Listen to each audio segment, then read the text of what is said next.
I now have the honor of introducing this year's commencement speaker, Mr. Charlie Day.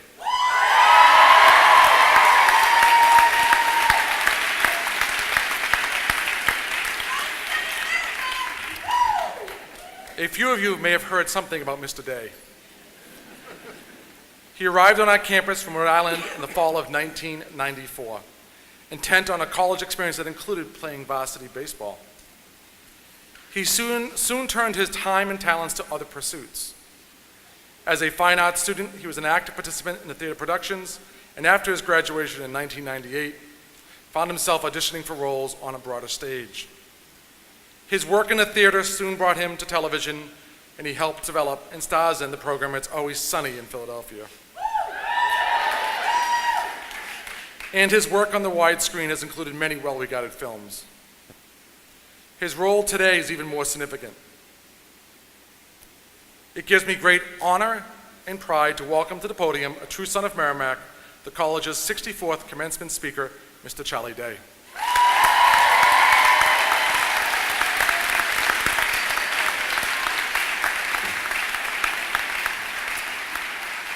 Good morning, Merrimack. Thank you, President Hopi, faculty, trustees, students, parents, grandparents who have absolutely no idea who I am. And I would love to say there's nothing more exhilarating than getting to follow a great speech by a Ugandan refugee. A terrible position to be in, but I'll do my best. And well done, Kennedy. Well, you are graduating from an excellent school today.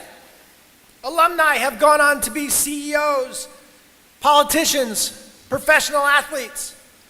However, this year, you'll get to receive wisdom, life lessons, knowledge from a man who's made a living pretending to eat cat food. Now, I do, however, have some qualifications, some insight, because like you are becoming today, I'm a Merrimack College graduate. Thank you. I know what it took to get here today. I was in this very room. I sat in those uncomfortable chairs.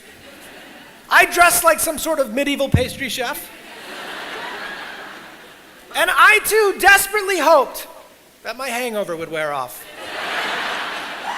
Yeah, that one knows. If you can just make it to brunch, you'll be all right. Take note, a quick observation today. Apparently, the higher you climb in life, the more ridiculous your hats will become. Like the one I'm wearing today, or the Pope, or Pharrell. So if some way you fear success, just think of the hats. That should motivate you. Well, this may be hard to believe, but it was roughly 20 years ago that as a freshman I came to this campus. I remember it well. My parents, who are here today, and I'm not thanking my mother as much as Kennedy did, I'm sorry. But I remember the tears in their eyes. I remember my own nervous excitement. I can recall entering the Ash dormitory, walking to there they are. Walking to my room, my heart was pounding with what the future might hold. I grabbed onto the door handle, I held it tight, only to discover that someone had covered it with Vaseline. It was a real lame prank by the third floor boys. And I thought to myself, okay, this is how it's going to be here. They have no idea who just arrived at campus. Later that day, I befriended a man named Ed who had a similar penchant for mischievousness. And that night, Ed and I went to the third floor boys' community bathrooms, and we cut all the shower curtains at waist high. Thank you. That's right. Leaving those boys with a diabolical option for the next morning. Don't take a shower or take the most embarrassing shower of your life. My apologies to the school for destruction of school property. I promise to donate 2 shower curtains. We'll have to dig up Ed to get the third. Well, Merrimack has come a long way since my time. The campus has grown, the quality of student clearly improved. U.S. News and World Report has ranked Merrimack one of the top 10 regional colleges in the Northeast. Well done, well done. In my time, there was a man here who scored in the 0 percentile on his SATs. Meaning no one in the nation did worse than this man. This is a man who once told someone he wished he lived when it was black and white. This is the same man who said to someone with complete seriousness that he would take their advice into cooperation. This man, of course, was my roommate.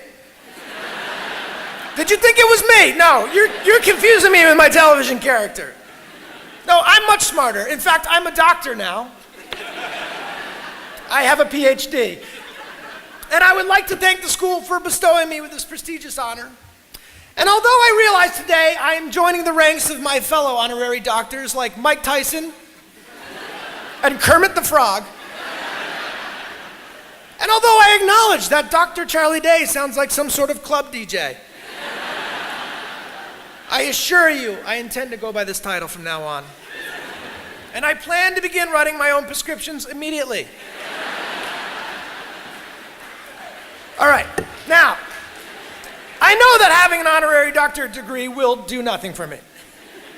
But I am here to tell you today that your degrees, the ones you toiled to get, the ones you actually took classes to earn, those degrees will also basically do nothing. Let me clarify that. You cannot exchange your degree for cash. You cannot have your degree do an audition or interview for you. You cannot eat it. Please do not make love to it. I think you could probably smoke it, but I wouldn't advise it. A college degree does nothing. It collects dust. It does, however, mean something. It tells something to your community. It says, I have expanded my mind and destroyed my liver, but I didn't give up. And although 44 of you here today took more than 4 years to accomplish that goal, you don't have to tell anyone that. There they are. Think of the plus side. You bought your parents a few extra years of nobody living in their basement. Now, all jokes aside, you should be very proud. This is an impressive chapter of your lives. And I know you're curious of what will happen from here. So let me tell you, Dr. DJ is here to help. I have been in your shoes. Not literally, of course. I wouldn't go anywhere near your shoes. I'm sure they all reek of beer and vomit. But my point is this. I was in this room, and this is a rare opportunity for me to say something to myself 20 years ago. Here's my advice. Charlie, lay off the dark beer and bread. You're getting puffy. Don't worry about that girl. I mean, she's not into you. Let it go. She's going to regret it. Yep. That's right. There's going to be a whole Y2K thing. Don't worry about it. Like nothing's going to happen. All right, now I realize this isn't the most useful exercise for you, but I'm pretty happy with the choices I made after Merrimack. My life is pretty sweet. So I'd like to tell you 3 quick stories about some of those choices I made when I left here, some of the things that led me from that chair to this podium. And I hope in some way you can draw parallels from it that can help guide your own experience. If not, feel free to tune out. If you're anything like I was, I lost you at Good Morning Merrimack. When I left this school, I was presented with 2 options. I could move to New York City and begin my acting career, a city where I knew next to no one, or I could take the entry-level position that had been offered to me by Fidelity Investments. Now, I know what you're thinking. Why would a major financial services corporation offer this numbskull a job? The answer is simple. Because I tricked them. Merrimack's business program was offering interviews with the company. The students would be given a score on their interview, and I'd never been on an audition. It seemed like it would be a similar experience, and I liked the role of aspiring banker, or whatever they do at Fidelity. I had a game plan. Deflect from me. Get this guy to talk about himself. I wasn't going to lie. I was just basically going to interview him. If I recall correctly, we talked at length about the intricacies of water skiing, an activity I know nothing about. Now, had the man asked me what 8 times 7 was, there would have been an unbearable pause in the room. But he didn't, and the interview went so well that he offered me a job. And this was a real job. I'm sorry I'm making your children cry. This was a real job. This was a big boy job. And this threw me for a loop. Should I take this job? Is this my destiny? Am I the next great financial genius? Should I come up with a plan B? Should I work in Boston for a few years and make enough money to have a cozy transition to New York? Well, I have always had a half-baked philosophy that having a plan B can muddy up your plan A. I didn't take the job. I moved to the city. I bussed tables. I lived in a basement apartment next to a garbage chute that was filled with cockroaches.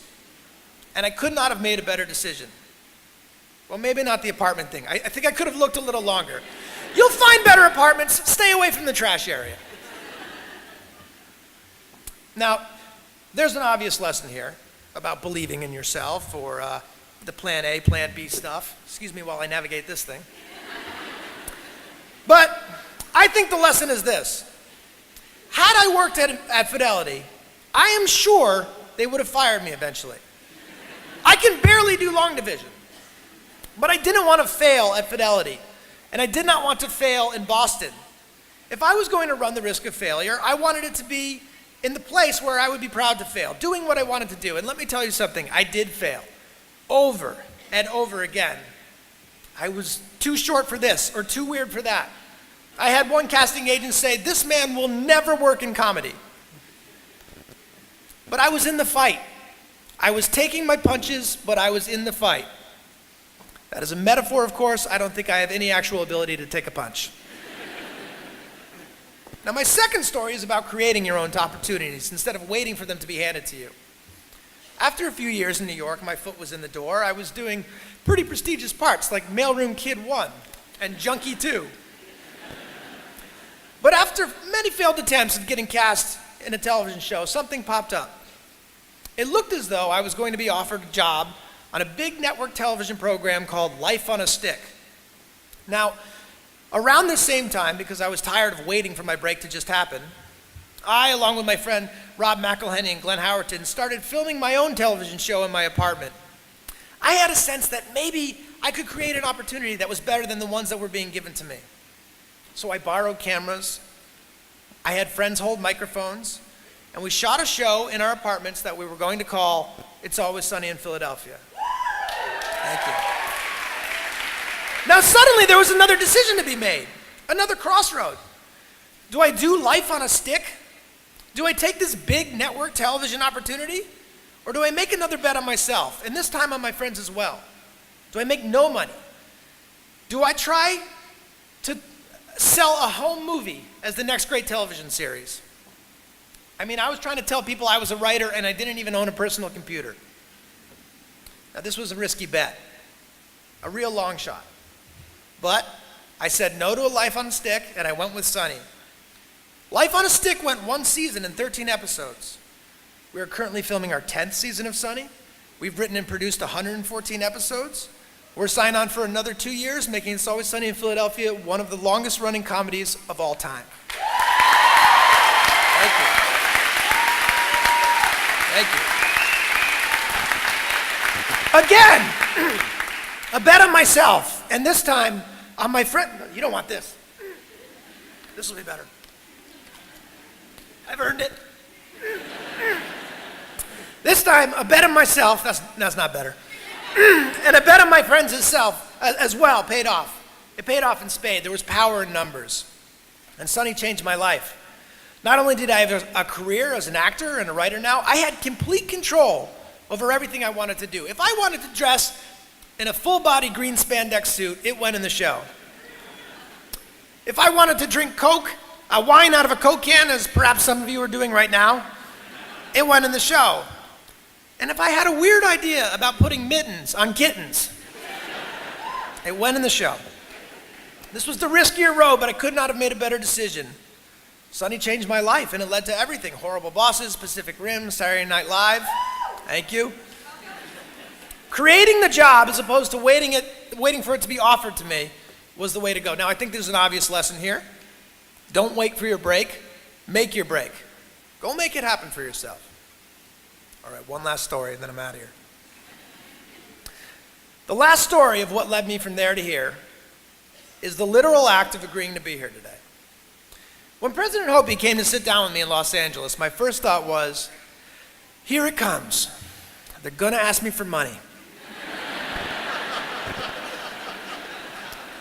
Yeah, they haven't yet, thank God. But when he asked me to speak to you today, I happily accepted. And then, as is the case with all great opportunities, the reality of what I had to do began to set in. Dear God, the kid's still crying. People are laughing and the kid's crying. I'm worried about that one. Dear God, I said to myself, I'm going to have to actually give a speech. I am not a public speaker. I have a voice like a 10-year-old who smokes. How am I going to do this? I YouTube commencement speeches given by Conan O'Brien, Stephen Colbert, Steve Jobs. This was a terrible idea. Their speeches were so intelligent, so well-informed, so eloquent, that only more panic began to set in. What am I thinking? How could I ever compare? And the truth is, I can't. I don't host a talk show or do stand-up. As an actor, normally you have cut away from me a long time ago. Now, I'm not nearly as smart as Steve Jobs. I don't know how my computer works. I don't even know how my toaster works. And the YouTube comments. Oh, the world of snarky comments we're living in. And perhaps that's the most terrifying thing of all, that what we do now is permanent. But I didn't back out. I'm here speaking to you today.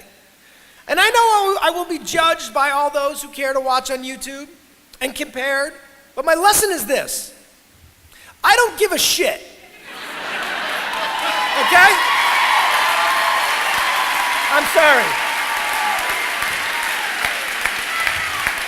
Now listen up. You cannot let a fear of failure or a fear of comparison or a fear of judgment stop you from doing what's going to make you great. You cannot succeed without this risk of failure.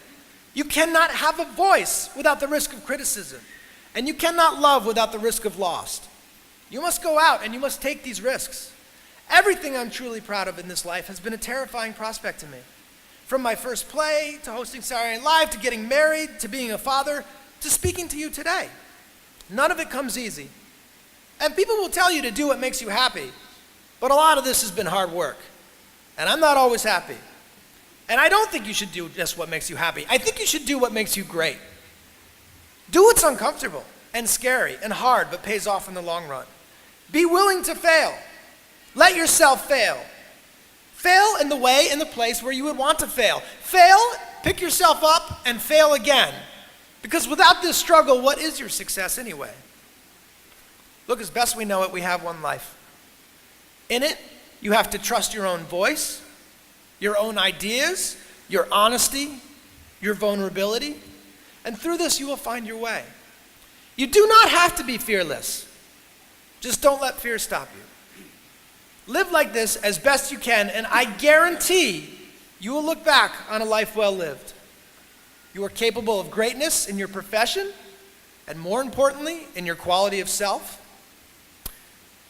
Stay hungry. Stay young at heart. Take those risks.